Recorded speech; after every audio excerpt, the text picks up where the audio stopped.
be doing this tomorrow. So, welcome to Strahd. Strahd adventures this time will take place about 10 years after the Heroes of Barovia, as they are now known, defeated Strahd and headed off into the mist, either with other people or alone. Farkas and Esmeralda headed off together. Clack did not go with anyone. She just went on her own. She was like, goodbye, I'm going back to Joanna, that's it. And Gladia and Flynn headed off together as well, leaving Ismark behind in Barovia to rule?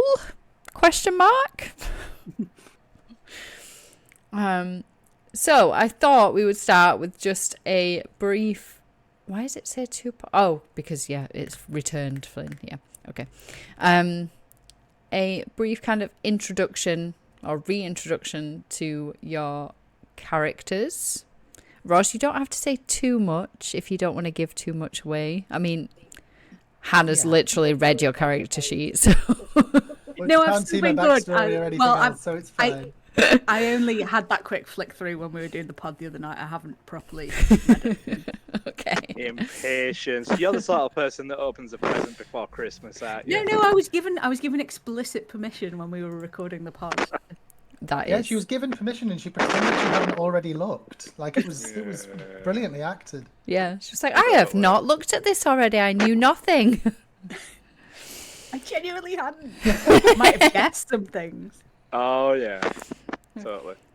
Yeah, so I thought we would do a little bit of a refresher of kind of who your character was when they first came into Barovia and who they are at the end of it and what they've been up to in the past 10 years.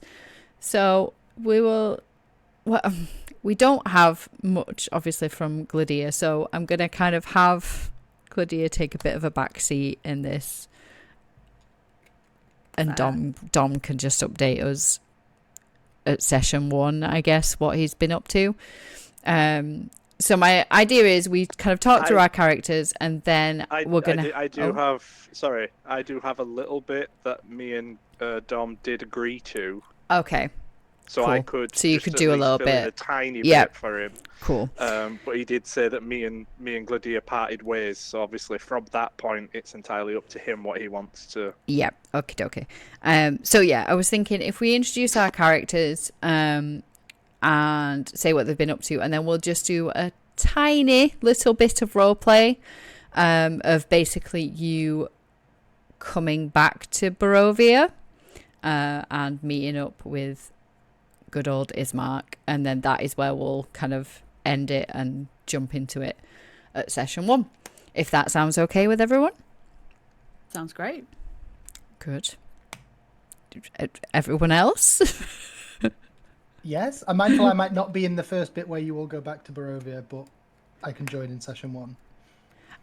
Well, I was wondering whether you would be with Ismark. I can be with Ismark. I was thinking you probably would be, given what you've been doing for Ismark. Cool. Yeah? So you would probably be waiting with them, waiting with Ismark when the others come back through. The only thing you need to kind of be thinking about, I guess, and I've kind of mentioned this to Dex and to Han, is, are you going to come back to Barovia willingly? Absolutely or not so willingly. So Flynn, fucking no. Yeah, we'd already discussed that. So he's going to get violence will ensue, bashed on the head and dragged through. But yeah, like whether you're going to come back willingly or not, because you can come back willingly, or you can just be dragged back, kicking and screaming. I don't know what Gladia would do, so die. Again, people will die. We'll just have Gladia kind of turn up. Maybe he's got a bash to the head or something. He's not able to speak yet. He's unconscious. So we will start off at the top of our list, which is Flynn. do you want to tell us a little bit about who Flynn was originally and how he's changed and what he's been up to? Well, I was thinking just for Roz's peace of mind, because I don't think I ever did read his original backstory to anybody in Strahd. Yeah. So I'm just going to give off his original backstory. So if my Cool. character has changed on Roll20, I do apologise. It's because I've not copy and pasted his information onto the other sheet. So, but Flynn essentially is a happy-go-lucky, like jovial, very lovable, roguish, piratey smuggler type. Um, from a young age, he's always had a talent for acquiring things that are not his own. Uh, although hard to tell, he is not human. He is in fact half health, though very diluted. It seems he has definitely inherited his gift of the gab and his dashing looks from his elf heritage. Something of a ladies' man. Throughout his teens, he had been chased away in the night by many an angry father with a pitchfork. Most often found in taverns, enjoying life's many vices, drinking, womanizing, gambling.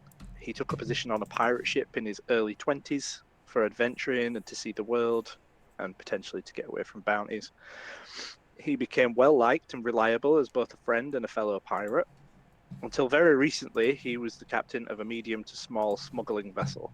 I have to point out that that was just before he left for Barovia, when I say very recently. Called the Ebony Hawk. Primarily, he would deal in smuggling black market goods, stolen property, and people. A thief by nature, he would rather steal than fight. He would always choose the stealthy, guileful approach if he could. Due to this, he did very well in his early years of piracy. His ambushing skills and tactics proved to gain the best results with the least danger and risk. Because of this, he ended up branching out on his own and won a ship in a card game. He crewed it with fellow pirates who he knew personally and could rely upon to not be bloodthirsty idiots. He became well respected in the underworld as someone you could rely on to obtain something that you required, goods, services, etc. However, recently his ship was ambushed and his cargo seized. Now the criminal boss who had hired him for his last mission was out for his blood. His crew disbanded under orders and vanished into the winds, based on what Flynn had directed in case anything went bad, as he didn't want them to be hurt for his mistakes. Flynn managed to put great distance between himself and any lands that he even knew. However, did suspect bounty hunters would have been sent out looking for him and his crew. He took rest in a tavern and was just drowning his sorrows when a nice girl began chatting to him and asked him of his troubles. Absolutely wasted and upset, he revealed a hell of a lot. To his surprise, she offered him a place to hide and let him join her on her way home to Madame Ava's Vistani camp in Barovia.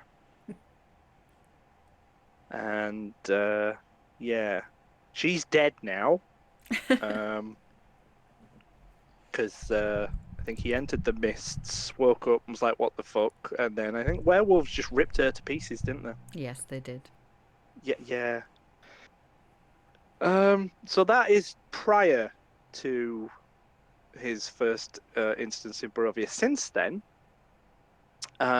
since returning home, back to his ship. He's returned back to his lands that he's most commonly knows.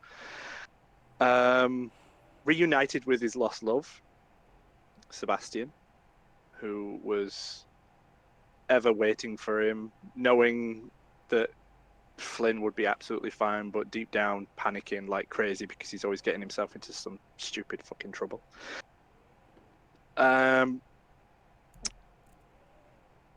He managed to find most of his crew with the help of Gladia. Gladia helped track down his crewmates. Gladia helped him have the ability to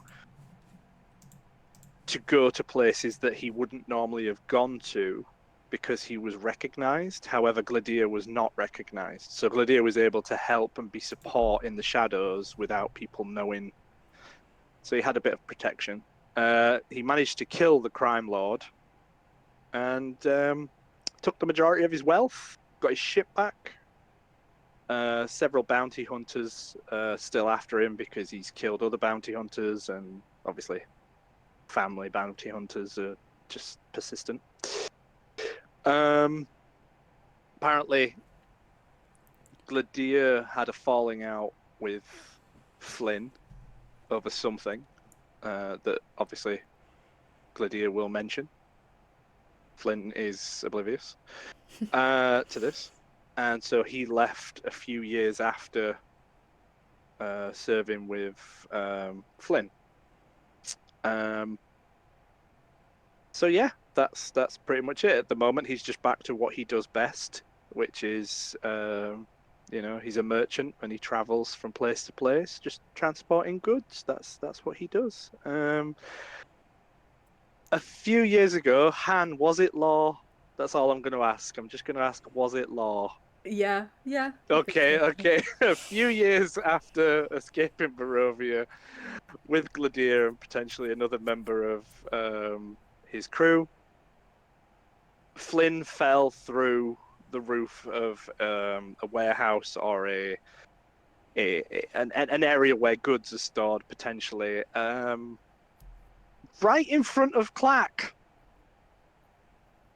while Clack was potentially trying to do a meeting of some sort regarding legitimate business, much to the extreme aggression of Clack. Or anger. And all I can think of is Flynn's first words would have been, Oh, you're right. Gladir, look who it is. Look, it's Clack. Oh, yeah, fancy seeing you here. You're right, Clack. How you doing? Oh, the roof, the town hired me to be like a roof safety inspector. Yeah, that's what it is. This one's not safe. Gladir, mark this one down. This one's not safe. We need to tell them. What you doing here? How are you? I feel like that's pretty much how that went. I imagine Obviously, Clack totally believed that. Yes, Clack's passive insight absolutely did not detect any lies in that statement. I feel like Clack may have said one or two words followed by a very, very hard, swift bonk of something. Feels right. Yeah. I'm leaving that open to yourself when you give your own description of those events. So, but yeah, apart from that, obviously, unless Clack had any other interactions with Flynn after that or during I feel like she would have actively avoided Flynn. I mean, I feel like eventually Clack did come. Like Clack quite liked Flynn in the end. Yeah, in the end, when she knew she could walk away from him. Right as we were leaving. She's like, you know what? It wasn't too bad. Now that I don't ever have to see him again. Now that I'm not actually forced to be within 15 feet of him, yeah, it's not that bad. So yeah, I think that would have got up to this point. I mean, the only things that have happened is that Sebastian, his partner, has become a little bit more guarded as to trying to keep Flynn out of trouble more, keep him a bit safer. He has also done something else, much to the surprise of Flynn, because it was deemed impossible. But that's potentially going to come out very shortly, so I'm not going to say anything more about that. But yeah, he's just carried on as he is with his crew, things like that. So there's nothing much else to really say about it. Okay. He is what he is. So Flynn, probably in a bar, would have been approached by a small group of people, and they would have come up to him and been like, "Oh, are you Flynn by any chance?" Is that what you want to do? Is that how you want to go? They're friendly looking. They're not. They're just friendly looking. Flynn. So they kind of like sidle up and be like, "Oh, are you Flynn by any chance?" Which would, like, he'd have just been calm as a daisy, leaning against the bar, drinking, and as soon as someone just went, "Oh, you Flynn, by the way, by any chance?" So imagine he's facing the bar, leaning against it, drinking with his left hand, and immediately, how far away is this person stood from him? Probably like they're not super close. They're probably like 10 feet away. Like they're not invading your space. They're just kind of calling the whole over bar to is you. Flynn's face when you call him by his name. Yeah, immediately he's just going to be stood there. I imagine that anybody in the bar, if it's a bar that he's been in frequently, will immediately step away from Flynn because they're like, "Oh shit."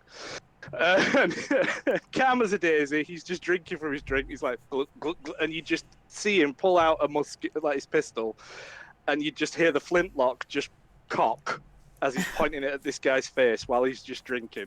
And he's going to put his drink down and be like, "Who the fuck are you, and why are you asking?" I don't mean any trouble. We were sent by Ismark. You said that you. Oh, fucking no. And then, like, Flynn starts looking around and seeing multiple people stood with him, and he's like, "Oh, you can all fucking bollocks. On your way, go on, fuck off." Ismark said that you were a hero. He said. Well, yes, that might be the case. Flynn might be a hero, but Yeah. So he really needs help. The lands of Barovia need you. We need you to come back with us. We can take you back through the mist. Ismark's waiting. Oh, can you now? Yeah, really? How about no? No, you can't. Because I said no. Fuck off. What? I'm not going. But Ismark said that you were a hero. He said that you would come. Mark says a lot of things. All right. Okay, why the fuck you would say I would go there? I don't fucking know. Have you been to Barovia? It stinks. There's no fucking alcohol. What's wrong with you?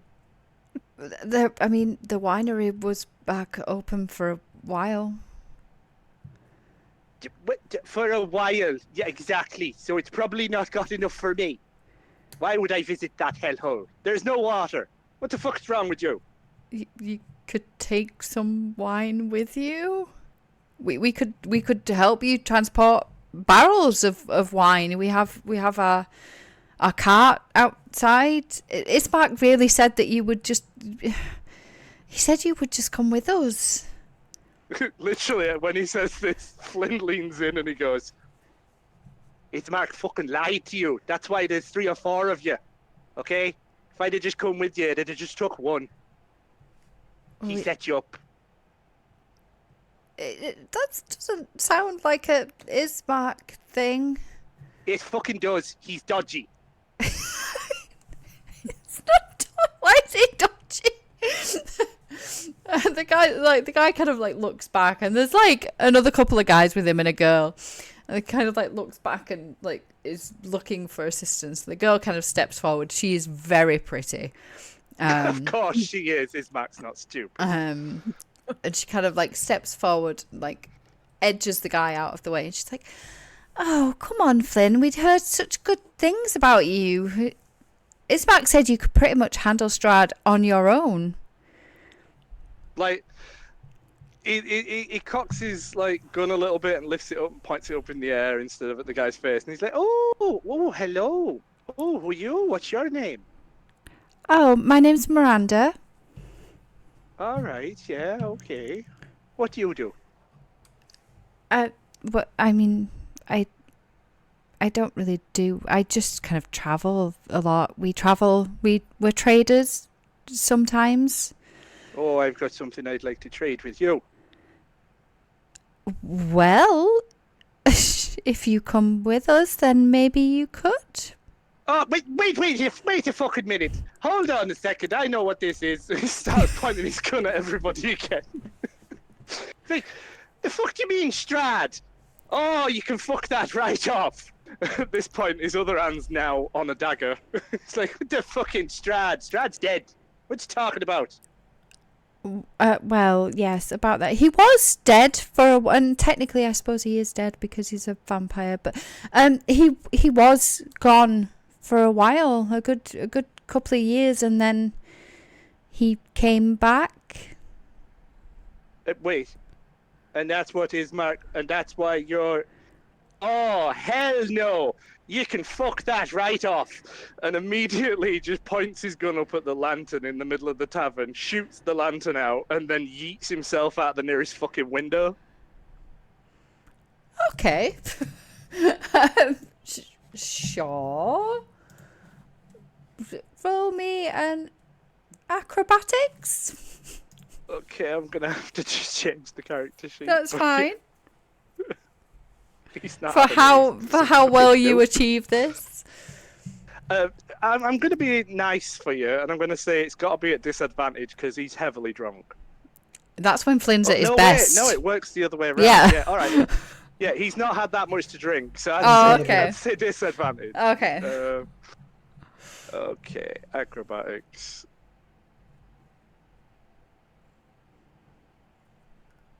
So it's disadvantage, so it's yeah, the 11. Disadvantage. Okay. Yeah. Yeah, so you kind of you shoot the light out and kind of aim in the general direction of the window. But you haven't had that much to drink, right? Flynn is weirdly sober. And so he is staggering all over his feet. He kind of trips, smacks his head on the windowsill and knocks himself out. The Vistani kind of look at each other, look at Flynn, look at each other, and then just very nonchalantly just put a bag over his head and pick him up and start carrying him out of the tavern. The tavern kind of goes quiet for a minute and then carries on with the drinking that they were doing as Flynn's just been effectively kidnapped from the tavern. Oh, dear me. So that's Flynn. Clack, would you like to tell us a little bit about Clack before she was in Barovia and then what she's been up to since? Yeah, so Clack is you know this anyway, Ros, but I'll just Let me start with the basics. Clack is a dwarf. She is from the city of Mirabar. She comes from a family that is very, very wealthy, and that owns kind of extensive mines underneath the city. And they basically the kind of ore that comes out of their mines helps produce the best weapons. So they became wealthy because they basically everybody wants their the stuff that comes out of their mines so they can get the best prices for it, and kind of rose to a position of prominence in the city because it is largely a city that is based on craft and trade. As she's the oldest in the family of the kids. She's got a brother called Bracken, who's a little bit wild. She was kind of raised to be the heir to the family empire, if you like. So she was always it was always assumed that she will probably have to make a political marriage to another important family in the city, that everything they do is to further the family business and the family and the family's position in that city, and so on and so forth. So she was very much raised with that sense of duty at the kind of core of everything that she does and believes in. She, again, you know this from things I've said on the pod, but basically she their family has a tradition that when the kind of next generation is growing up, that they have to work in the mines themselves for a time to understand what it is that the people who work for them go through and do for them. So but it's become very ceremonial, so they only do it for a day or something. But Clack basically went to do her day, and Joanna worked there, and she just fell in love with her instantly. So she basically kept working in the mines for 2 years just to see Joanna, but never really never told Joanna how she felt, because well, because she assumed that there was no future there because Joanna was just from a not well-to-do family, and Clack was gonna have to marry some like gross man or whatever. So so that was like kind of who Clack was. And then basically what happened is there was an accident in the mine which Joanna was involved in, and Clack was like desperately trying to get to her and save her and help her and heal her, and was just like wildly praying to any god who would listen, and one god did listen, and that's how she came into her cleric powers. And then because she'd kind of used those powers to like save Joanna in this moment, she then felt that she'd got a duty to kind of repay that in a way, and she had these dreams that were like calling her to something that she had to go and do something. And then she woke up in Barovia and was like, oh well, I guess I need to kill this Strahd, then that must be the thing that the god gave me these powers for. So that's who she was before she got to Barovia. Throughout the course of being in Barovia, we had so many near-death experiences, again, as you know, and a death experience. Thank you. And Clack basically found herself because she had that really strong, like, had always been raised to believe that she had a duty to, but like a duty to people basically, and to be there to help people and what have you.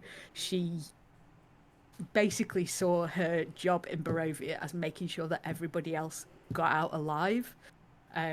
That's why she got the healing powers. So she kind of ended up in this like bit of a leadership position where she was trying to like keep everyone together and keep everyone alive, and get them through whatever would come next in Barovia. And through all of that, she realised that she was not going to go home and just do what her family wanted. If she was going to get out of there alive, she was going to go home and be with Joanna if Joanna wanted to be with her. So after everything was done in Barovia, she went. I just need to get my notes on my phone. As you can imagine, I've written an essay. So she came out of Barovia, basically went back to her home, went and professed her love to Joanna. Joanna was like, you absolute idiot, I obviously knew this about you. I absolutely knew, why did you never say anything? And then they happily were like, yes, we want to be together. So Clack went and basically went and told like her family that she didn't want to inherit the family business. She did not want to be that person. Her brother was going to have to do that because she was going to go and be with Joanna. And I think probably had a bit of a falling out with like her parents. But I feel like her brother was like, she was not expecting him to be, but he ended up being supportive of that. So Clack was then like advising her brother on how he should go about kind of like running the business and like coming into that and supporting him. And Clack and Joanna basically went and got married. And then Clack was determined, because she is a stubborn dwarf, to prove to her father that they could make something of themselves. And Joanna is a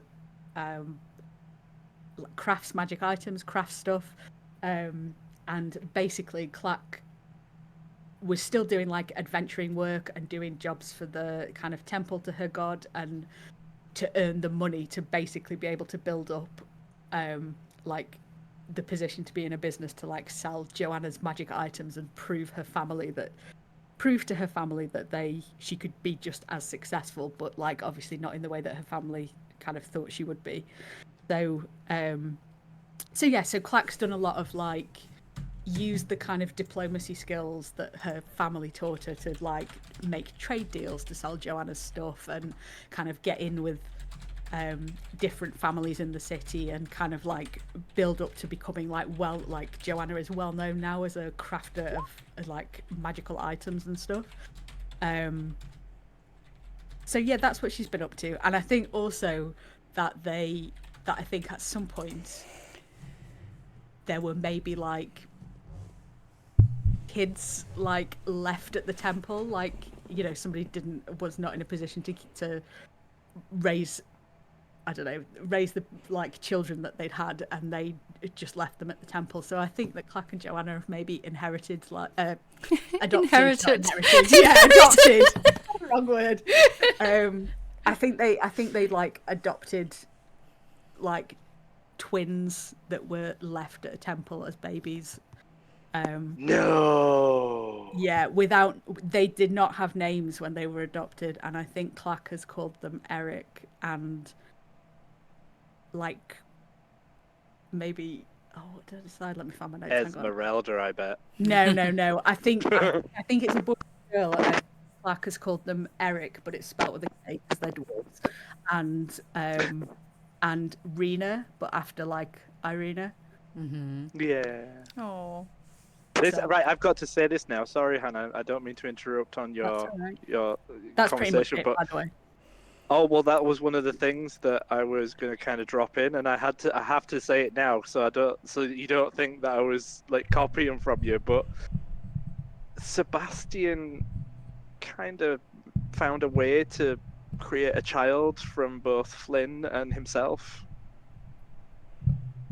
But when you said there's something that's going to come out that Sebastian found a way to do, my mind immediately went there as well. So yes.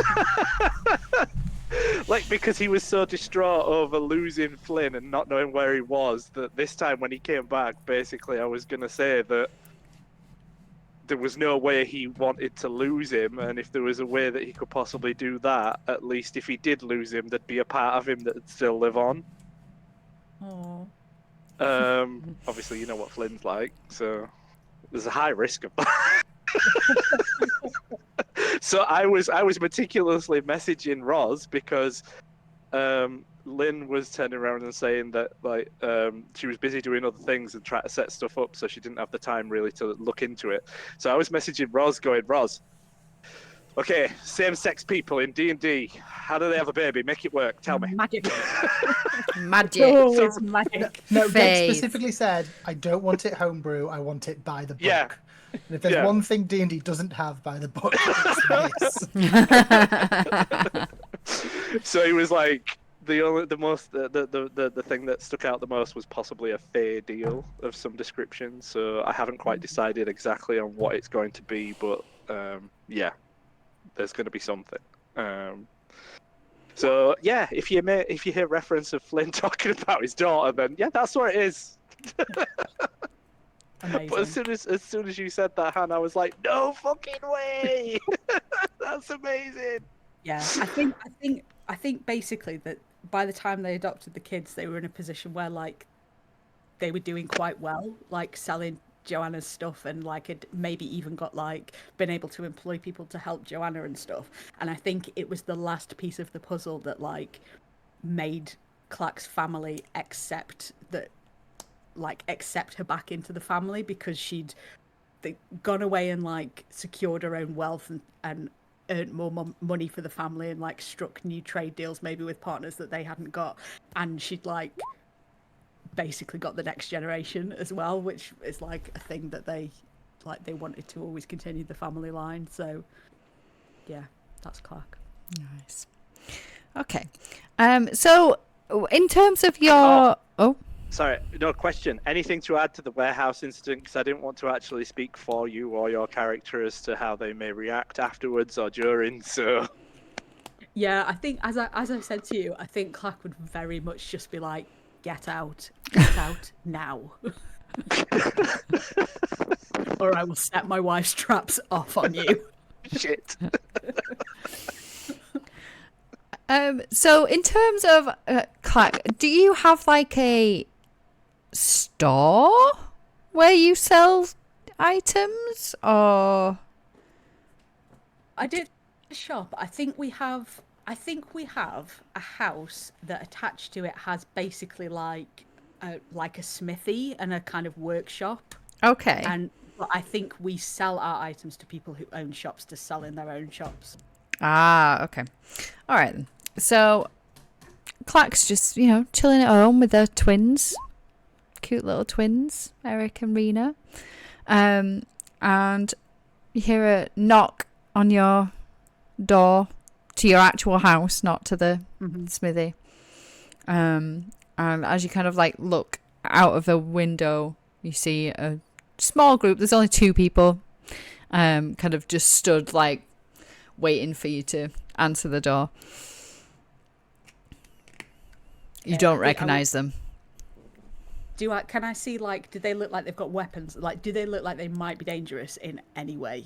Roll me perception. Oh, first roll. They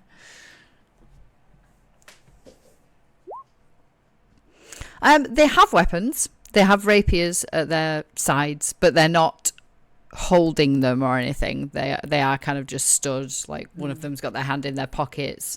The other one's obviously just knocked on the door, so they kind of just stood around. Okay, I think I would kind of like gather the twins together and be like, why don't you go next door and just see if you can find your mama, and like make sure that they're out of the way, and kind of send them like towards the smithy where Joanna is before I answer the door, and then I will go and answer the door. Okay. Yeah, so as soon as you answer the door, they almost kind of like take a step back so that they're not invading your kind of personal space, and both of them kind of bow their heads, and they're like, are you Clack by any chance? Yes. Ah. And you are? Oh, yes.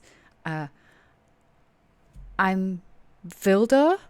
And he kind of like reaches out a hand to shake your hand. Yeah, I will shake the hand. This may be a bit of a shock to you, but we've been sent here from Barovia. I think Clack cannot but help take a small step backwards. Yeah, yes, understandable. Ismark sent us. You're one of the heroes of Barovia, or so he said. I've been there before, and I helped Ismark. You destroyed the demon, Strahd. I thought we did. Yes, so did we all, but he's back.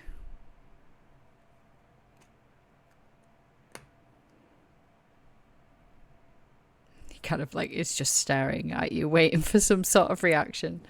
I think like Clack is just looking at nothing, like eyes are not really focused on anything. And she doesn't really look at them, and she's just like, and Ismark sent you to ask us to come back. Yes. We have already been to Flynn.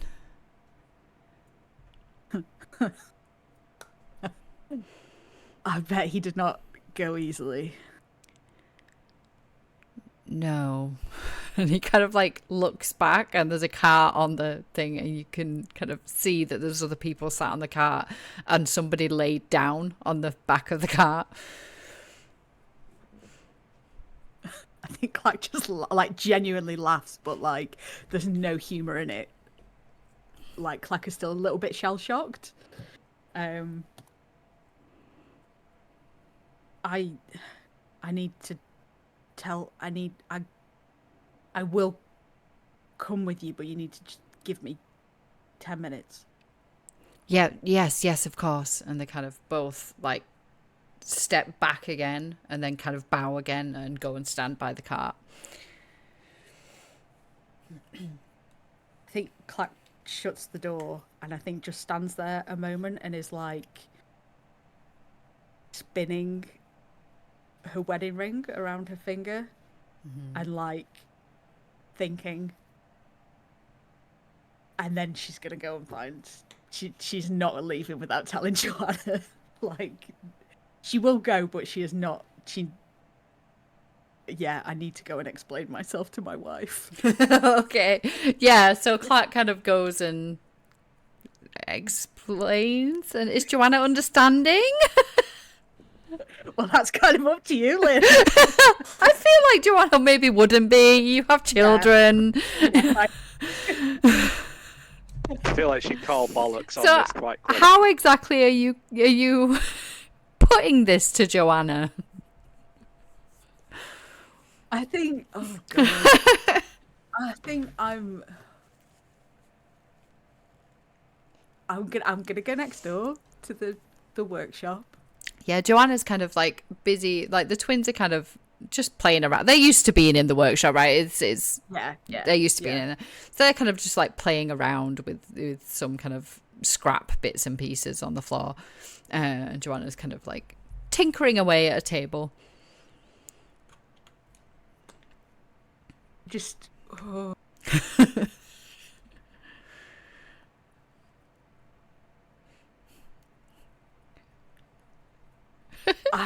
Oh god, I'm just gonna. I think Clack is just awkwardly standing there trying to decide how to broach the subject.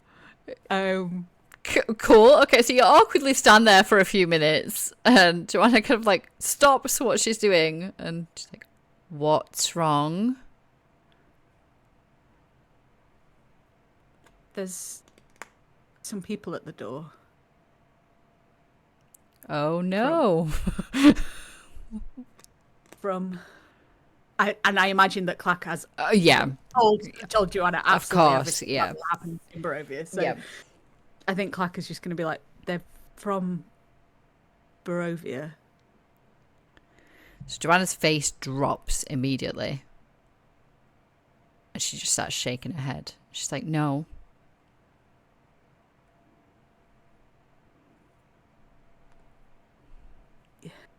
Yeah. You can't do that. You can't do this to us. We have children. You can't. You nearly died. But if I don't go back, everybody else will die. Maybe that's okay. Maybe they're not your problem anymore. What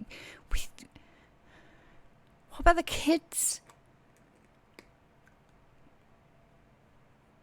There is nothing in Barovia that will stop me from coming back to you. And them, I promise. I'll come back. I will come back. I will be fine. You don't know that. You don't even know what you're walking into. Did they tell you why you have to go back? I assume you're not going back for a nice little wedding or something, are you? You're going back because something terrible has happened there again, in a place that I can't even get to you if you need me. They said that. Yeah, can you imagine if Joanna would just like start shooting them out of a window? Yeah. Like, no, I said no, you're not going. I feel like Joanna's response is going to be very like Flynn's response. It's like, fucking nope.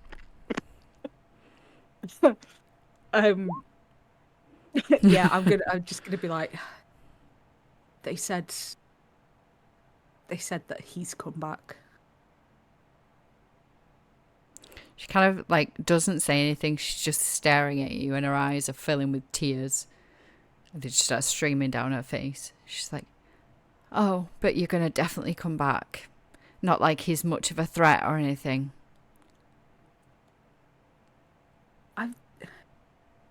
Last time, I had no idea what I was walking into, but we know now, we've done this before, and last time I didn't have this, and I'm like pointing at my wedding ring, and I didn't have the armor that you made for me to keep me safe, and To keep you safe from like bandits on the road, Clack.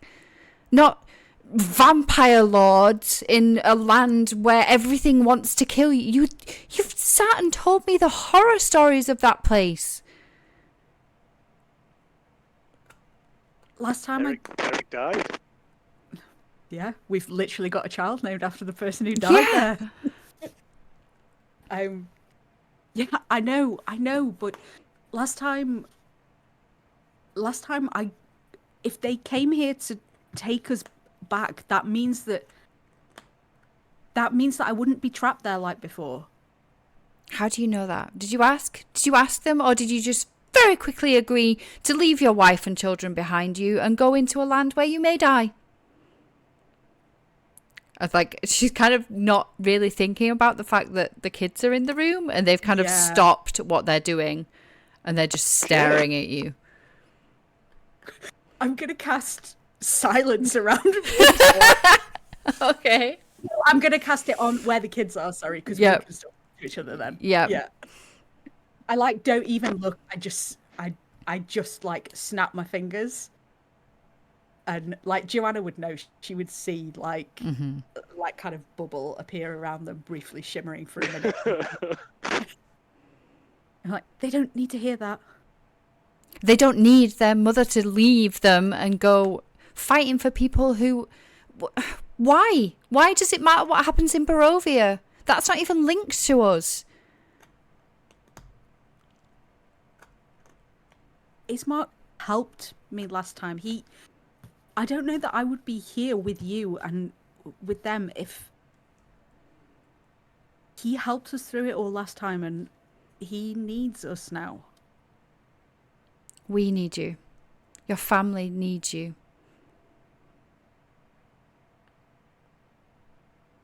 She kind of stares at you for a minute. She's like, do what you want, and turns her back and carries on. Like, she's not really working on the thing anymore. She's just kind of tapping it with a little hammer, but she's not actually doing anything. I think Clack has got... I think Clack's had tears in her eyes the whole time. And she's just... I'm just gonna go up to her and hug her and like so tightly, if she'll let me. Yeah, she kind of does. She stops what she's doing, but she doesn't really respond with a hug. She kind of just like stiffens a little bit, but doesn't push you away. I'll come back. I promise I'll come back. There is nothing in this world or any other that could keep me from you. You kind of, as you're holding her, you can feel her body kind of moving as she's sobbing. I'm just gonna hold my wife and cry. Oh. Okay, yeah. So you're hugging her, you're crying, she's crying. The kids are in a little silent thing, not knowing what's going on. But they can see. They can see. Crying. I know. Yeah. I know. I haven't got anything that stops them from seeing. That's blindness. Oh god, yeah, can you imagine? I'm Jesus. just gonna like make my children deaf and dumb. Just blind them and deafen them and. Good lord. I think we just have a moment, and I tell her that I love her, and I'm just gonna be like, just tell them I had to go and do something for the temple, and I'll be back soon. She kind of doesn't, like, Joanna's kind of just head down, almost like her head is like almost on the desk now. She's kind of like crumpled, and the kids are kind of like wide-eyed looking, going, what Mum, what's happening? I'm just gonna like kneel down in front of them both and be like, I just need to go and help. I just need to go and help the nice people at the temple. There's a big, scary monster that's hurting people, and I told them that I would always protect them. So I'm gonna go and I'm gonna go and do that. But I need you both to do something for me while I'm gone, okay? And they both kind of look very wide-eyed and nod. Like, Eric's kind of like looking from you to Joanna. Like, he keeps kind of like looking past. He's obviously very concerned.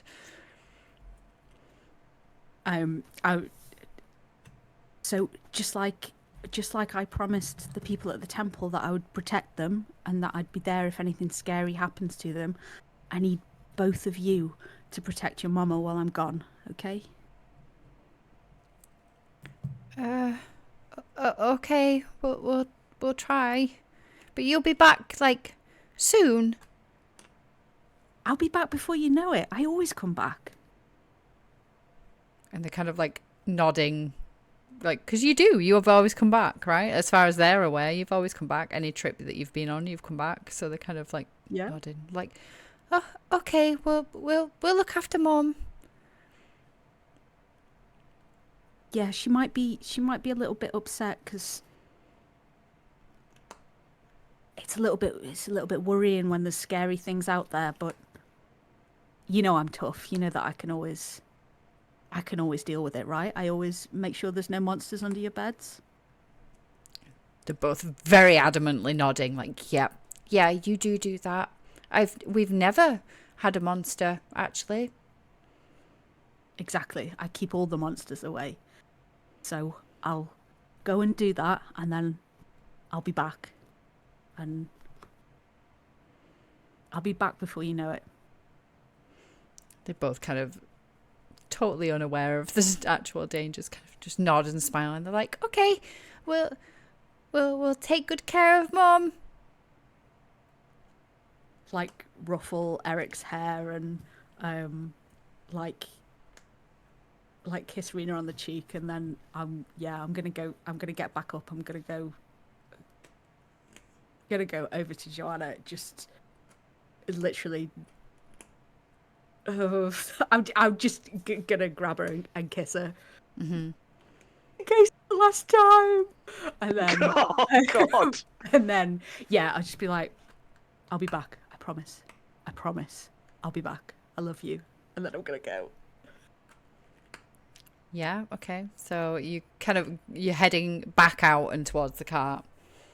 Yeah, so I will go and I'll Grab your armor and everything. Yeah, grab my armor, get my stuff. Is there like a little a montage, a mini montage of you just like sliding the plate pulling out on, a trunk pulling out from the under the Warhammer. bed Yeah. that's not been used in a very long time, and you open this special trunk and it's got all your adventure gear, and it's like, oh no, and then it shows you putting it on. Yeah. So you kind of get all your armor on. That's what I envision. Sorry. Get your weapons, get your battle axe and tree bane, and kind of like head out of the door. As soon as the door shuts behind you and you start kind of heading towards it, it swings open again, and Joanna comes running out and kind of like spins you around and grabs you and kisses you. She's like, you better come back. I will. I promise. And she kind of like stares at the like Vistani that have come to get you. She's like, if looks could kill, they would absolutely be dead by now. She's kind of like, definitely the gift then. Yeah. She's kind of like, I love you. Love you too. And I'm just gonna glance down at her wedding ring, and I imagine that both of our wedding rings have got like 5 tiny like diamonds on. Mm-hmm. And I think on hers there's like 4 of the 5 are a little bit lit up. Mm-hmm. But one of them isn't. So I'm gonna put my finger against the one that isn't, and I'm gonna cast a 1st level cure wounds into her ring of spell storing. Yep. And I'm going to be like, that'll keep you going until I get back. And I kiss her again, and I get on the cart. Yeah, so you kind of get on the cart. Almost as soon as you get on the cart, the Vistani that's kind of sat with the horses sets it off. And as you get on the cart, at your feet is a Flynn-sized body that is kind of, it's still breathing. You can tell he's alive, but he is not moving. He's unconscious. And as you kind of glance around the car, you would also recognize another familiar face as Esmeralda is sat with her kind of feet up. And she kind of like looks, and she's like, well, this is not what I expected, but welcome back. And just like kind of like, it's not a laugh, it's just a sort of huff that may have some humor in it. It just like it's more just like a wry chuckle. And yeah, I just like, it's good to see you. And I hold my arm out. She kind of like- immediately like grabs your arm and like pulls you in for a hug. So you're like kind of like leaning over the body of Flynn. And she kind of like pushes back. Can I just ask, would Esmeralda have her feet up on Flynn? I feel like that's Yeah, too probably. far. Yeah, because she's she A absolutely fucking footstool. gives zero cares. Yeah, she's literally using Flynn like a footstool. Yeah. As she kind of like leans back. You would notice though that she is alone. Did she get the sun sword in the divorce? Did she? I feel like she would have done. She would have left something like that with a carcass.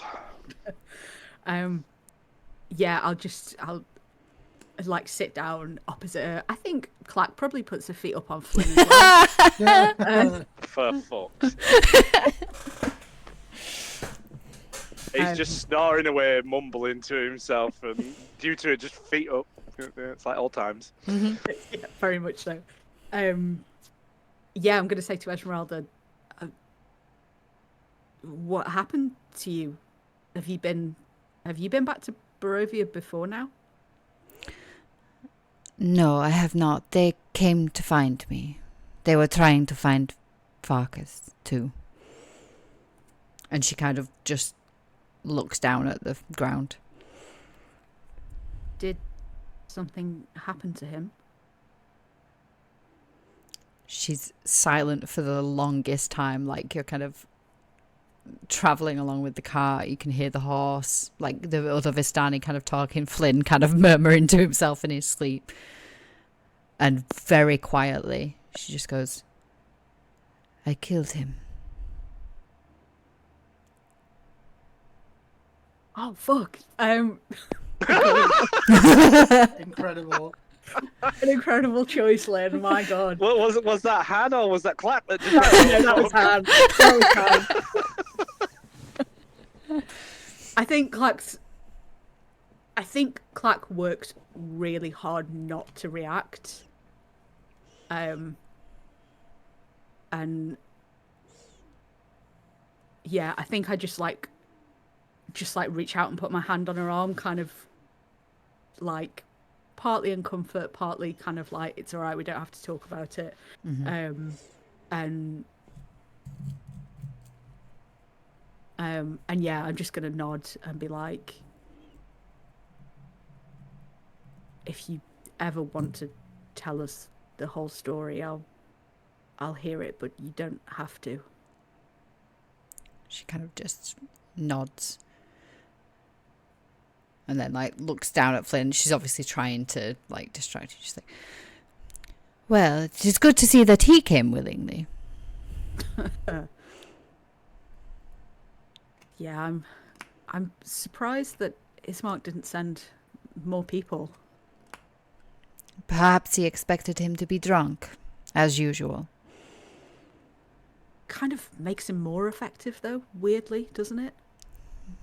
Yeah, it's a good point. He must have been sober. Yes, probably just sleeping off the night before. She kind of, like, grins and then kind of, like, leans back on the cart as you kind of continue your journey to wherever you're going. Okay, Roz. Hi. Hello there. Would you like to tell us a little bit about your character? Yeah, I'd love to. So, Magdalena grew up kind of alone, to be honest. Bit of a traveller, bit of a wanderer, orphaned quite young. And kind of in her early teens, found herself working for Anna, who was a famous, like semi-famous bard. Magdalena was kind of gone around life and had grown up trying to just find any way to live, and I guess the main way she'd found to live was to be strong enough to fight anyone that came for her, but also able to kind of use that strength to her own use and to try and offer her services in exchange for, you know, food, shelter, water, safety. And she was kind of desperate to be apprenticed to Anna because she wanted a better life for herself. She wanted to be, you know, a bard, like this lady who she was kind of working as a bodyguard for. But over the kind of months and years as she grew up through her teen years and into kind of her young adulthood, it became more and more apparent that she was only really being worked as like a dog's body and an assistant. She didn't really have any massive skill in, you know, songcraft or poetry or any one kind of instrument, and Anna had kind of just used her for what she was good at. Um, and so she became kind of a protector to Anna, this bard, who in some ways had become like a mother figure for her. Um, but Magdalena became more and more bitter, I guess, that Anna never saw fit to kind of train her or apprentice her or kind of take her under her wing in that way, and just kind of to use her as a protector for her and kind of her increasing wealth. Um, so over time and over the years, she became, you know, more and more, guess distant and disconnected from this woman who she had loads of respect for, but also really struggled with that feeling of kind of rejection. And one night when they were kind of on their travels and after Anna had set up and was performing her stuff, Magda had gone to a different tavern to kind of get some space and just to drink and be alone for a bit. And found herself kind of unusually in her cups, I would say, when she was at this tavern. Um, and there were kind of a small group of travellers that were there who were telling a story of a beautiful, noble saviour prince who'd been trapped and cursed in a foreign land, and kind of their big need to save him and help bring him back. Um, and in that moment, in her cups, you know, down on alcohol and feeling quite rejected and useless and with nowhere to go, she made a bit of an impulsive decision, spur of the moment, and agreed that she would go and she would save the prince to prove herself. At that time, not really expecting that when she fell asleep at the table that night, she woke up surrounded by fog in a foreign land. This was a little over 10 years ago, maybe closer to 11 years ago. And when she got transported into Barovia, I'll not go into too much, I don't think now, but a series of events happened that made her see that maybe there wasn't quite as much truth to the story she'd been told as she thought she had, but she was nonetheless trapped from the only person who'd taken her in and looked after her. And she ended up finding herself working again as a guard, the only thing she'd ever been good at, for Ismark against all of the dangers that were kind of in Barovia and in the areas around. And sorry, my mic's doing weird things. In her first, I guess, real fight against some big bad vampires and other such threats, she found herself bitten and turned, never having got through the first real fight she had to prove herself. And she had a long period of mourning, isolation, desperately trying to fight what she'd been turned into. She kind of ran away from the place that had been home and fought as hard as she could against all of the new desires that were in her body after she'd been turned, and kind of that hatred for others became more of a hatred of herself and what she'd become. So that even though she'd heard whispers of a group of people that came into Barovia, became heroes and eliminated the big threat of Strahd, she never actually crossed paths with any of them, never saw them, never heard them, except for in stories. And it wasn't until after they'd left and there was kind of, I guess, a more minor but more widespread threat that remained of kind of the rest of the dangers of Barovia that still needed to be eliminated, that she kind of came upon a bit of a vision in the woods. And Dex, I know I'd messaged you about this. I'm wondering if you could just give a really brief description of what a like ghostly and unspeaking image of Eric would look like. Well, I feel like Lynn would probably be the best customer for that. She may even still have artwork, I don't know, but Do I have the artwork? way she described him before as a ghostly figure was probably the best. I don't have artwork. But do you have a do you have a recall memory of how you described him when he was directing Gladier to the spear and things like that? Don't worry if you don't. That's fine. He wears a 'Cause hood. he had striking blue Piercing blue eyes. eyes. Yes, yes, Um, yes. There we go. He's got piercing blue eyes. so yeah, you would A hooded figure. you would have probably seen some kind of like apparition made out of mist or like what would appear to be more like mist,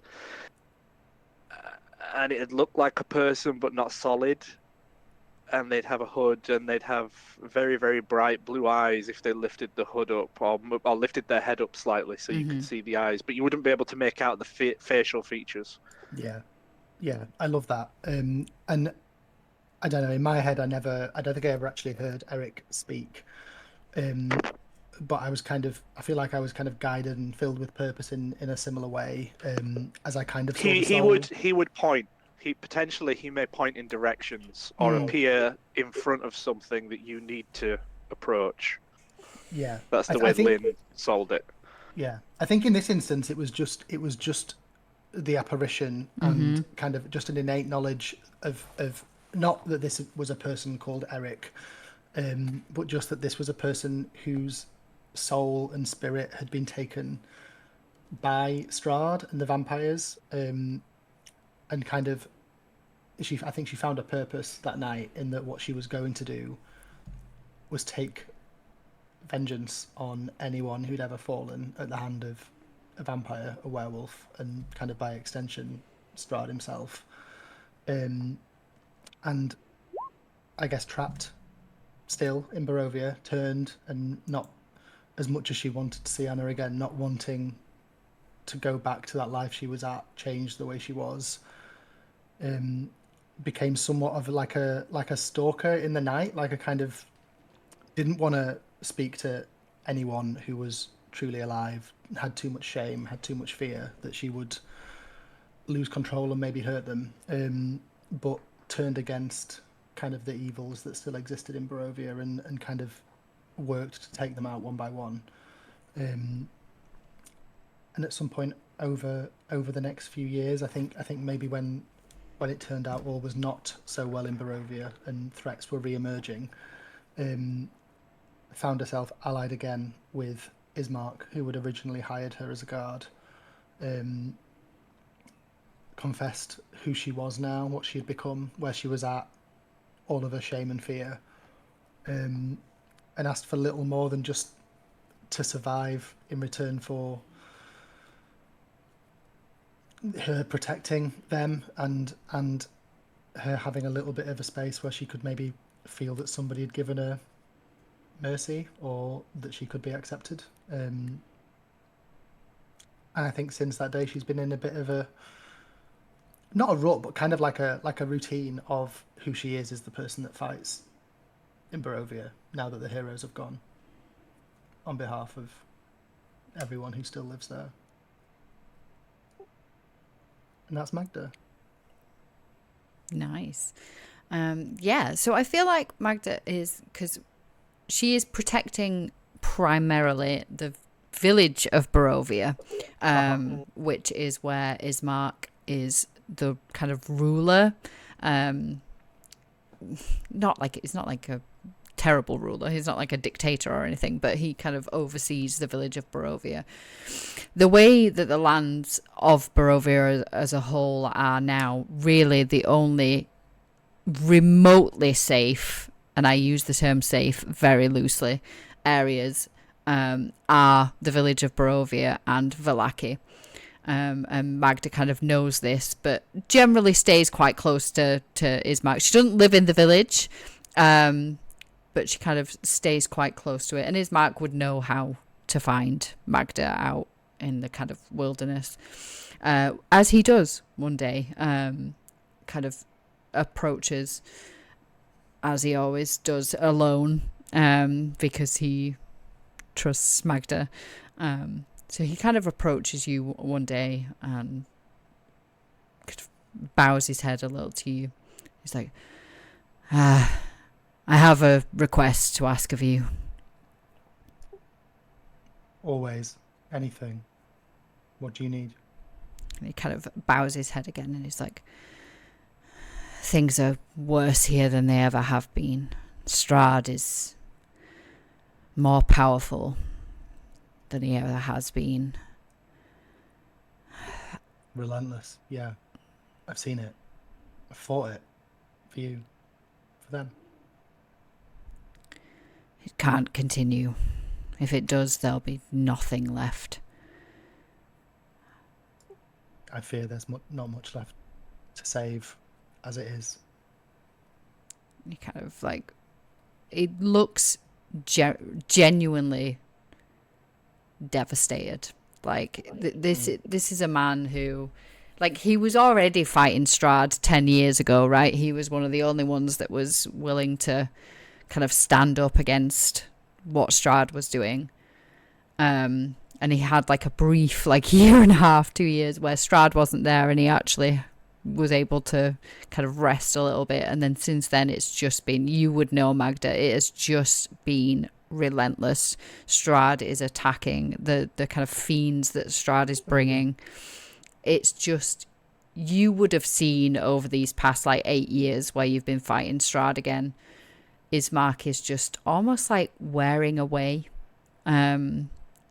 Like he had such strong resolve before, and it just seems like he's just fading. Like his strength is fading, his will is fading.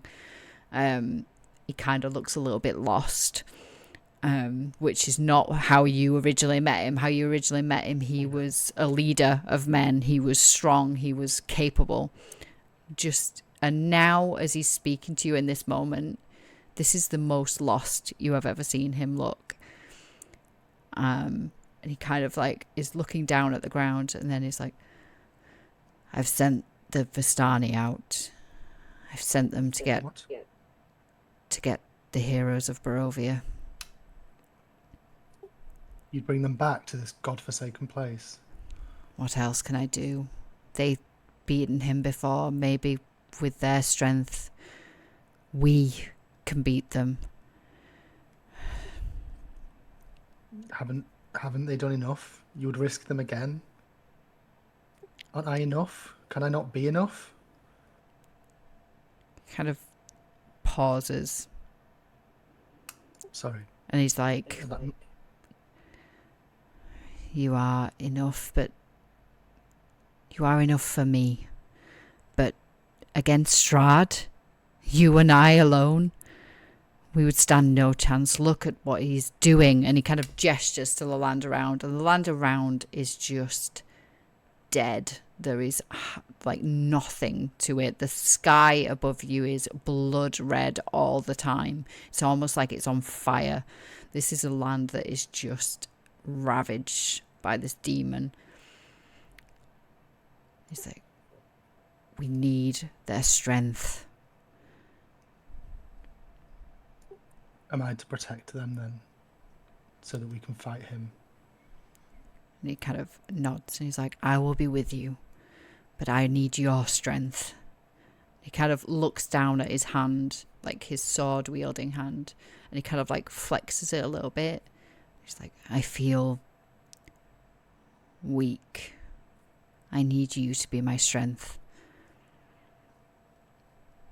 I feel like I don't often like try and meet his gaze, like maybe partially out of like my own shame of what I am. Mm-hmm. But I like put a hand up against his shoulder and like try and grab his eye. Anything for his head. And as I say that, I like just pump like a few points of cure, lay on hands. Okay. Just to try and bolster him a bit, and if there's any disease there, to try and get rid of that where I can. Yeah. You kind of do that, and like he feels that kind of energy like flow into him. But you looking at him, you see that when he's saying he's weak, he means like his spirit is weak, right? Like it's his resolve, it's his spirit, he just is worn down. Like he's been fighting this fight for so long, and you can see that it's like desperation now, right? That's why he's brought them back, because he knows that they could die, but it's desperation. It's a case of he does this or you all die. And he kind of like on the edges of his kind of corners of his mouth, there's like a little smile as he feels the energy kind of come from you into him. And he's like, come, we will meet them on the road. I've heard so much. I wonder if they live up to the songs. Prepare yourself. Some of them are abrasive. And he kind of like almost like giggles to himself. Ooh, that sounded alien, Ismark. I've not heard that sound in a long time from you. Perhaps they bring hope back to the land.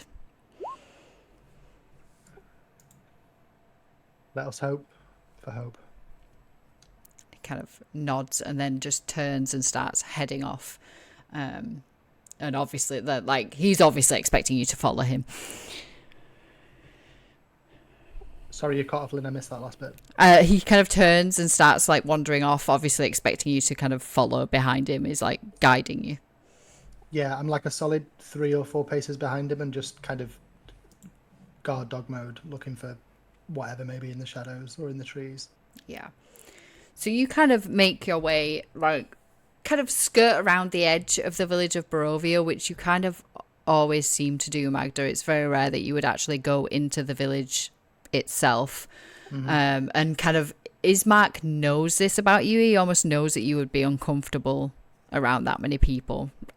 So he kind of skirts around the edge and leads you to the edge of the land where it is thick with mist. Like the trees kind of disappear into this like very dense fog, which, Magda, you've been there a long time. You would know that this fog is effectively, you can't pass through it, right? If you try and walk into it, you just end up kind of getting lost and come out exactly where you went in. And you would know that only the Vistani are able to travel through there. But even then, travel now has been very limited. But as you kind of are stood waiting, you can hear the sounds of a horse and cart making its way. And Clack and Esmeralda and Flynn, why is it not letting me move this? There we go. You kind of make your way through the mist, and the cart kind of stops, and Ismark is stood in the middle of the road, kind of looking. Flynn, you would probably just be about waking up now. Yeah, I feel like he'd be drowsy and in and out of consciousness. Personally, I think it'd take a lot to like wake him up.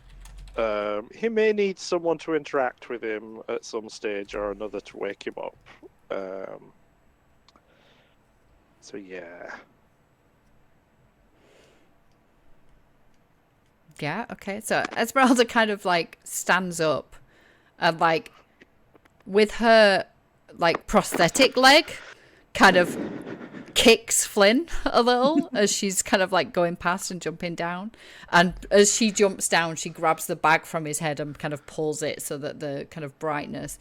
You would notice like Clack, who is already awake, you would notice that the skies in Barovia look very different. When you were here last time, they were very just dark, overcast. Everything looked just kind of almost like it was always night, right? Now the skies are lit with red. It is as if the skies themselves are on fire. And you kind of spot Ismark, who looks a lot older than the last time you saw him. Like when you saw him before, he could kind of like a bit of a youthful kind of glow about him. He looks kind of worn down a little. He's covered in blood. His armor is covered in blood. And he kind of like there is a smile on his face, but the smile kind of doesn't really reach his eyes. Like, he's kind of smiling as you step off the cart. And Esmeralda kind of jumps down next to you. I'm just gonna stride forward and hold my arm out towards Ismark to shake his hand. And yeah, I'm just gonna be like, well, I wish we were meeting again in better circumstances. Kind of immediately, as soon as you hold your hand out, he kind of grabs your hand and like pulls you in for a hug, and then pulls back and realizes that he's kind of covered you a little bit in some of the blood that was all over him. He's like, yes, it's good to see you again, friend. And then he kind of like reaches out and tries to wipe off a little bit of the blood. He's like, oh, apologies. Oh, I go, oh, don't worry about that. And I think, can I just pretend for flavour that like Joanna's made my armour clean itself when it gets too dirty? Sure. Yeah. Yeah. So my fucking God. I think I just like kind of trace like a symbol, kind of like over where Clack's heart would be, and then there's like a little kind of like almost as if someone's cast prestidigitation on me. Yeah. And it just like cleans the armor instantly. He kind of like raises an eyebrow. It's like, well, that's handy. And he kind of like looks down at his own armor that is just, it's filthy. It's got dirt on it. It's got blood on it. It just looks ridiculous. And he I'm just gonna be like, well, my wife's very angry at the moment, but if you help me get out of here, I'm sure she'll make you some too. Kind of like smiles, and then kind of like the smile fades very quickly, and he's like, I wouldn't blame you if you hated me for bringing you back here. Right, like, can I just say that, like, Flynn's laid on his back in the cart thing, but at this point, like, he can't hear all the conversation. He's just doing words here and there, but he's realizing he's coming to, and he just sits bolt upright, and he's just looking around. And he's like, what the fucking hell? Where the fuck am I? What? And then he does hear Ismark saying, I'm sorry for bringing you back here. And he looks straight over. He's like, what the fuck? Oh, no, not this fucking shit again. I thought I was fucking dreaming. What the fuck am I doing here? Oh, hi, Clack. What the fuck is happening? What?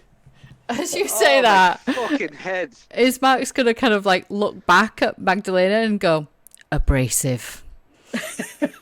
Magdalena just looks very stiff. like fucking Flynn's just rubbing the back of the head. He's like, abrasive, I'm fucking abrasive you.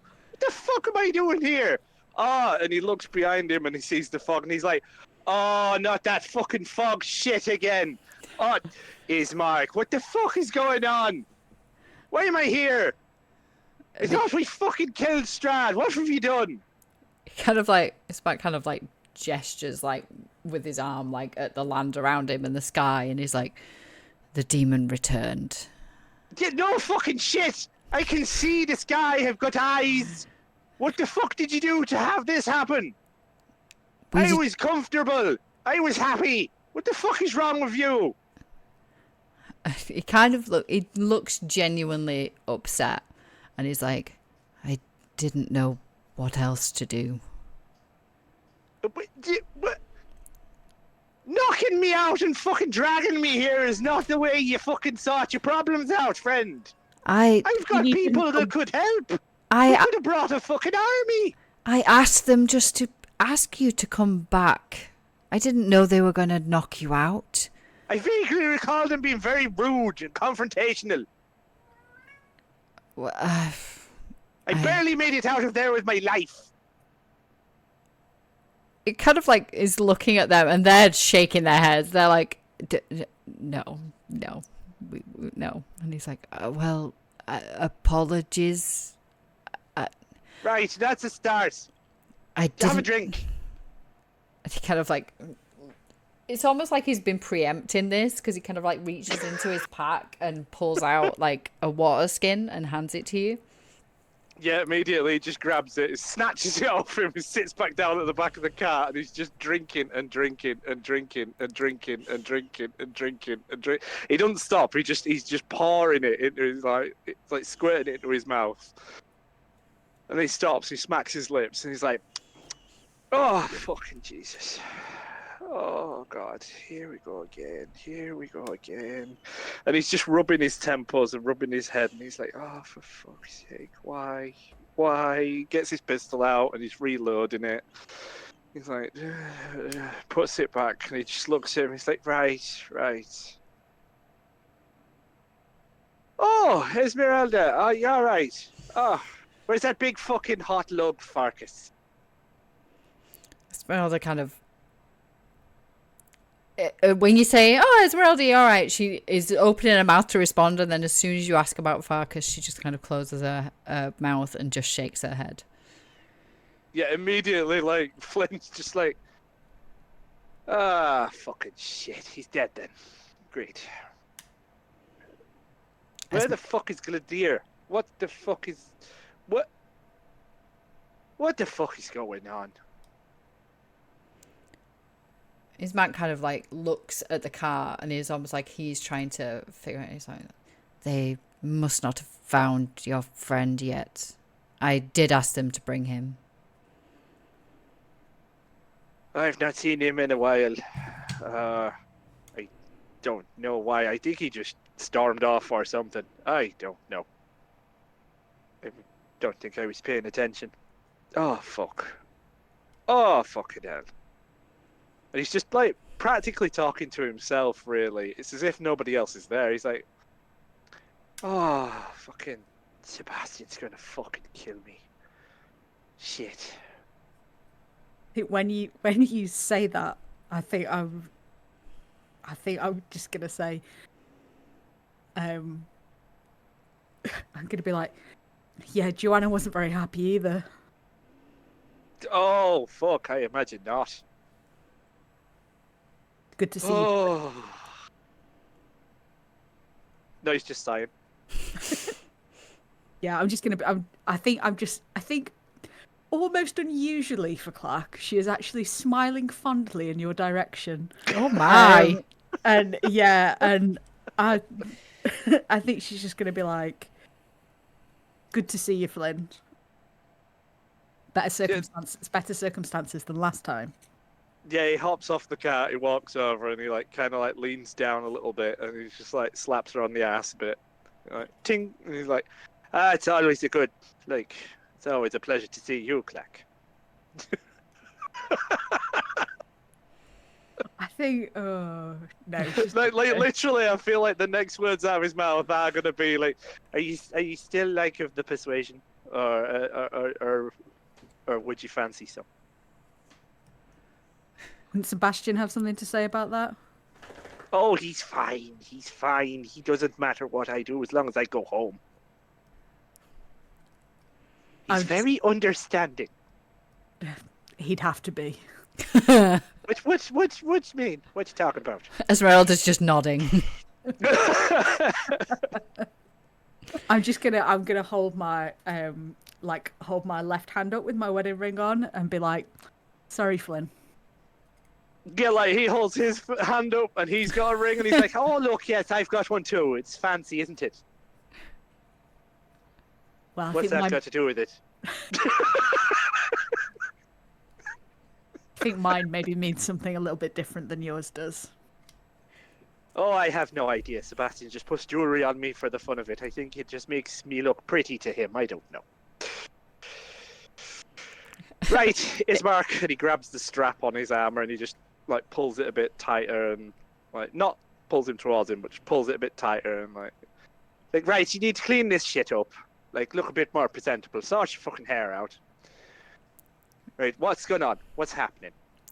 It's kind of like looking down at his armor and it's like, and like tries like wiping it a little bit with his hand. He's just kind of smearing the blood all over. He's like, "Well, it hasn't been really about the fashion, Flynn." I mean, look at me, and like he points to himself, and he's although he's wearing like similar stuff to what he was wearing before, like pirate boots and things like that, and his leather jacket and leather pants and like white shirt opened up, and he would still look quite clean, even though you could tell he's not a very like he's a rough and ready sort, but he's. I'd be like, well, that's no excuse. Look, okay, I still bring an air of flair to this situation. All right, it's still nice to look pretty when you're dead. Believe me. He looks at Clack and rolls his eyes. You see, like Ismark like winces a little, Yeah, and then I also wince. and then kind of goes, let me introduce. This is Magdalena. She's been helping. Yeah, Oh, well, hello there. I just elbow Flynn immediately in the side. Yeah. What? I've not done anything. I didn't touch her yet. At like first glance, Magdalena like has like the visage and features of just like an average human woman, except for like long like Asia blue hair that kind of goes down one shoulder. She's like 5.5, just a bit over 5.5 feet tall. She's got like gleaming silver armor on. But as you like actually start to look at her, kind of that inspection betrays like her fight to retain her humanity. Like there's a shallow cut across her cheek that's like sallow and bloodless and grey, and her skin is kind of similar, like pale, clammy, almost translucent. And she's got like deep hazel eyes, but they've like got none of the luster that you would expect somebody who looks like they're in their early to mid 20s to look. And she just kind of looks at you both, and she's like, I've heard about you in the songs, the divine and the drunk.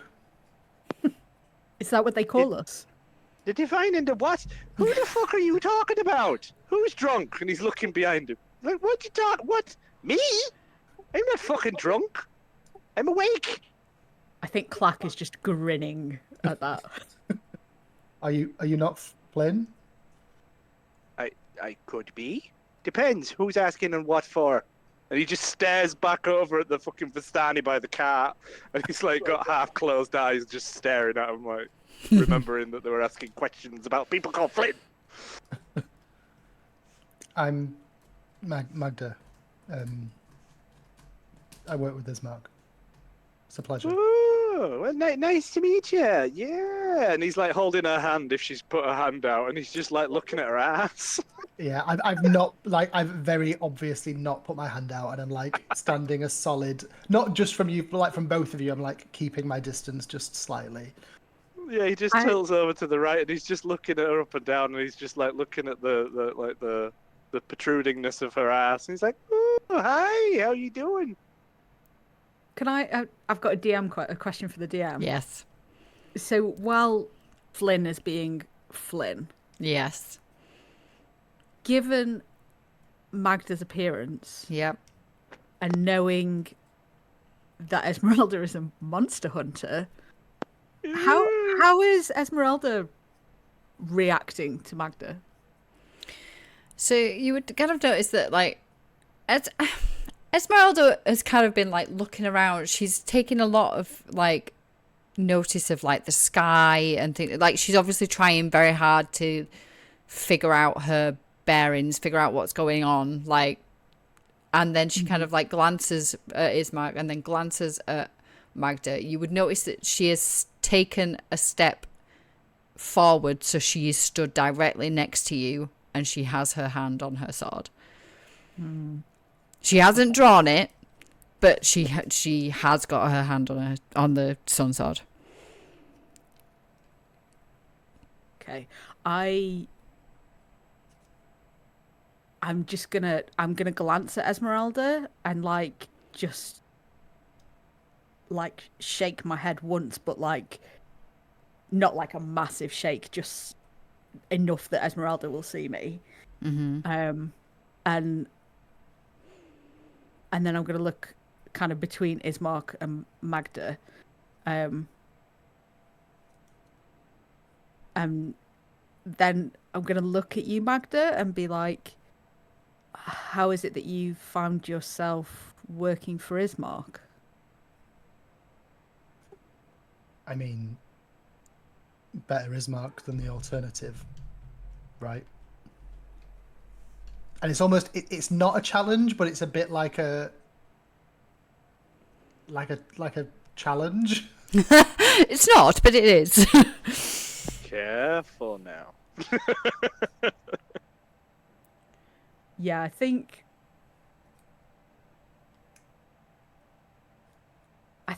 Clack just casually kind of like reaches up to kind of like the neck of her armor, and like hooks her thumb through like a chain that's around her neck, and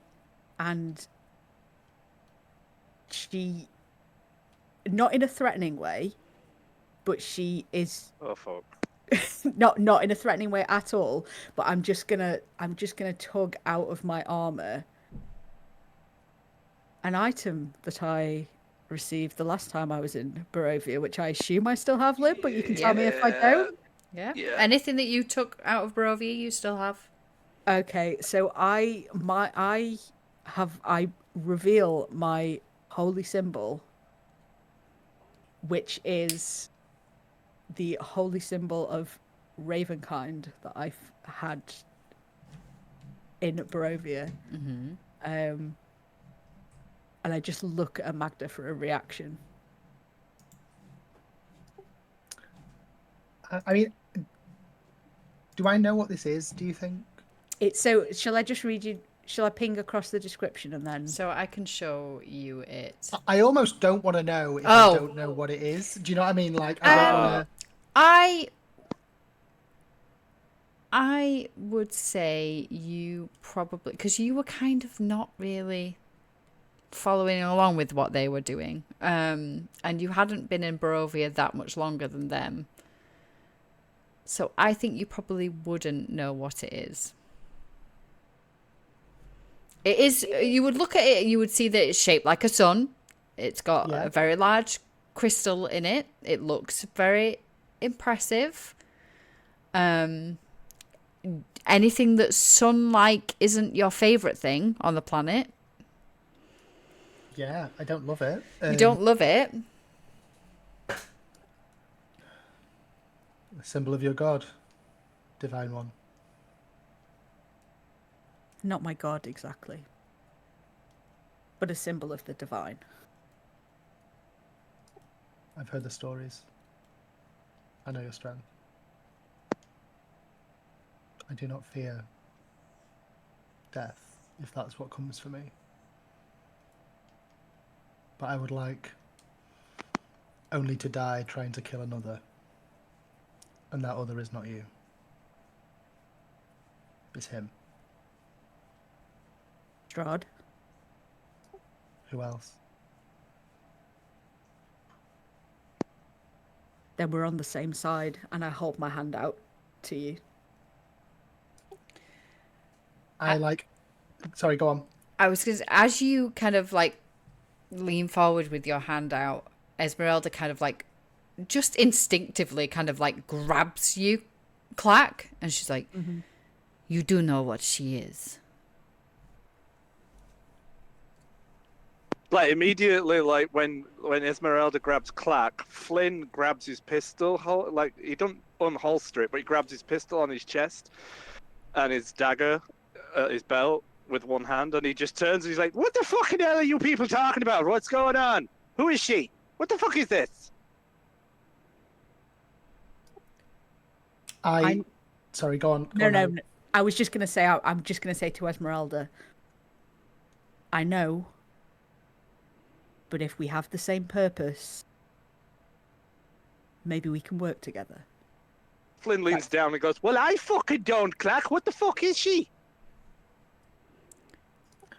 I think I don't reach my hand out immediately. I like hold on to like the edge of my mace at my side, Ooh. and you like see it flash, and I whisper, "Truth be with us." And I don't know if you. I think the only person that might recognize it would be Clack, if anyone. But I cast like Zone of Truth directly around myself, Mm-hmm. and I just say, Ooh. "Yes, I'm a vampire. But I'm not your enemy." Yep, immediately Flynn gets his gun out and pointed straight at her face. It's just like, click. Like, what? Ismark, what the fuck is going on? What is this? I think Clack is like now almost standing in the like between Esmeralda and Flynn and Magda, with like kind of hands out to each side. Because Clack would recognize that spell because it's one that she can cast. Mm-hmm. And I'm gonna look at you, Magda, and I'm gonna say, I know you can't lie to us right now. I recognize the magic. You swear that you want to stop Strahd as well. I seek many heads. None of them are living. So none of them are you. I will be done when I have his. I guess. I did not wish that you return, but as you're here, maybe we can work together. And I hold out my hand, but I don't initiate the handshake. I just kind of hold it somewhat out towards your hand if it's still out. Yeah, I think I'm still holding my hand out towards you, but I'm just gonna like look at Esmeralda for a vibe check. And I'm still holding a gun out towards you. Esmeralda is like, you can almost like she's clenching her jaw, and she kind of like speaks through like clenched teeth and looks directly at Clark, and she's like, "A monster is a monster. Trust me, I know." I agree. I agree with her. This is bullshit. I'm gonna like turn and give Esmeralda my whole attention because I'm thinking back to what she told me about Farkas. Yeah. Which Flynn doesn't know yet, does he? No.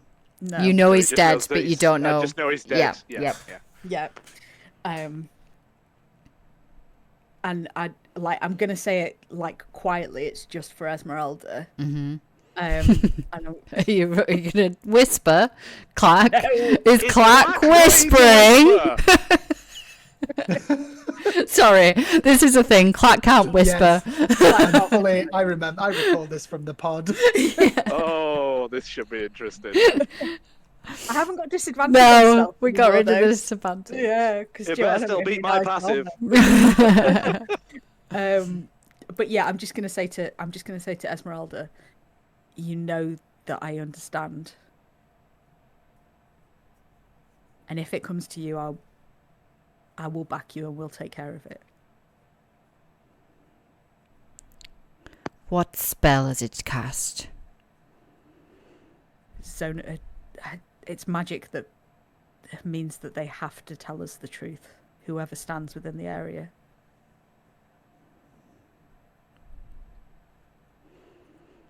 Do you lose control? Do you kill things? Me? Yes. I put my hand down, and I turn to Esmeralda, and I say, the only things I kill should already be dead.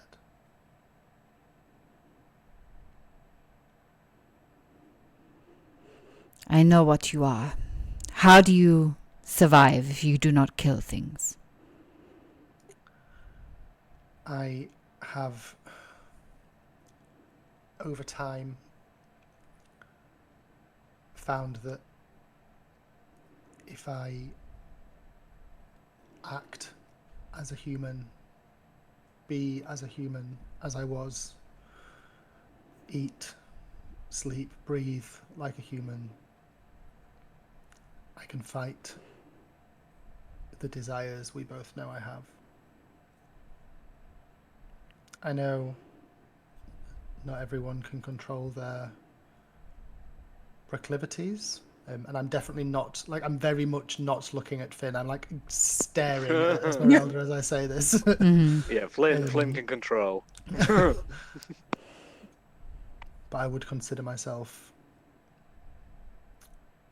more resilient than most. But when Magdalene said, "I only kill that which should already be dead," if anybody was paying attention, Flynn would have a weird nervous twitch, like with his eye, and his head would like just twitch a little bit to the left, and like his eye would twitch, and then his head would turn a little bit, almost as if he's listening to voices Not from again. far away behind him.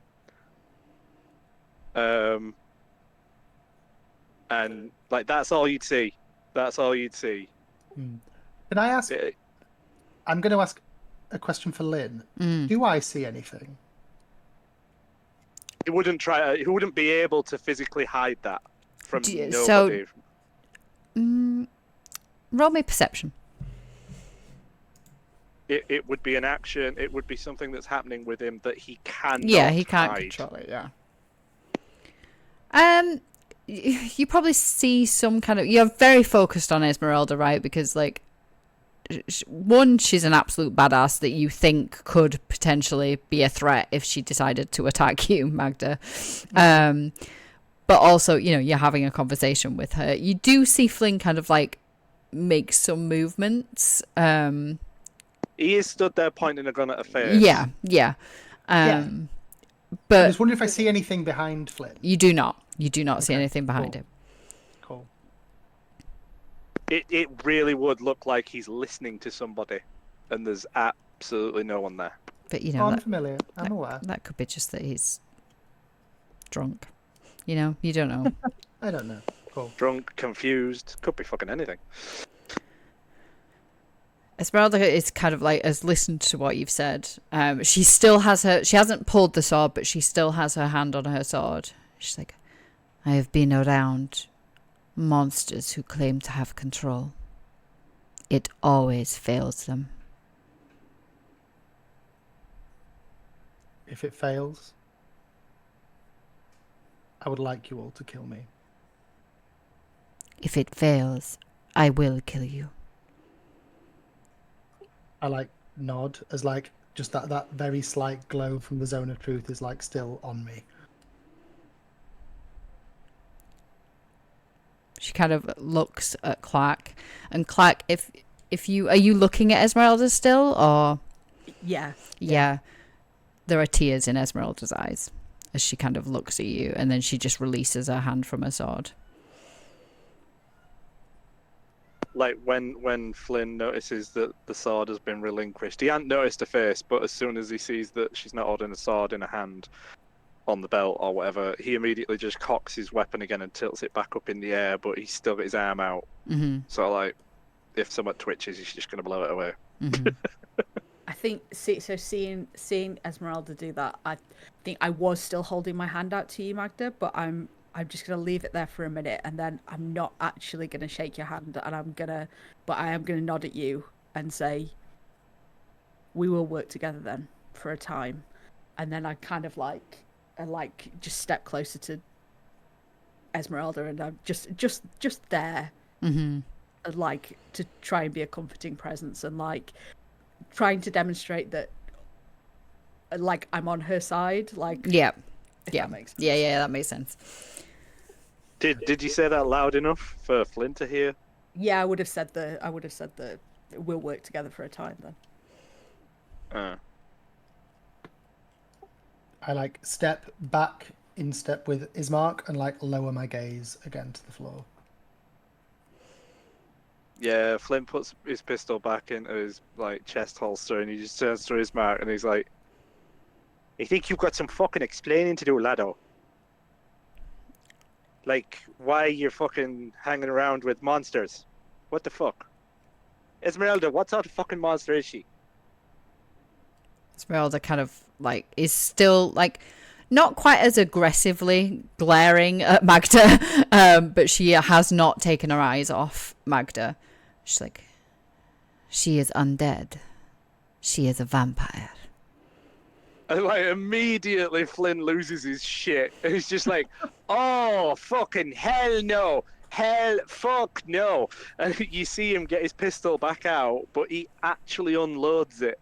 And he looks quite hurried, but not scared, just determined.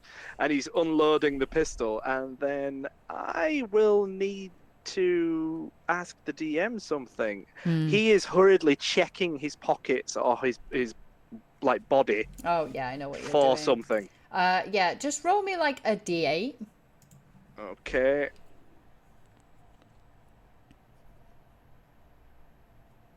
That's how many. Okay. And immediately on his person, you would see that he finds a small pouch, and he's like, there we go, fuck you. And he's pointing his pistol right at Magdalene. He's like, fuck you.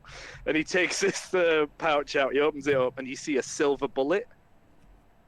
And he lodges it into his pistol, and he's like loading it, and he cocks it again, and he just points it at her, and he's like, you piss me off, never mind fucking betray me, and I'll fucking end you right now. And then he cocks it again, and he puts it back in his fucking holster, and he just taps it and points at her. Ismark kind of like puts himself between Flynn and Magda, and he's like, enough. Magda's done nothing but be an ally here. She can't help what she became. Strahd does evil things. Flynn just looks at him, and actually at a moment of solace and not like argumentative usualness, he just went, Ismark, remember your sister. Ismark like visibly like stiffens, his body stiffens. He's like, I do not need you to remind me of my sister. And like there's like almost like anger, right? There's like a deep anger in him. And then like from behind you can hear a horse. And Ismark kind of like glances past Flynn as another cart comes in with Glydia sat on the back of it. And that's where we're going to end the session.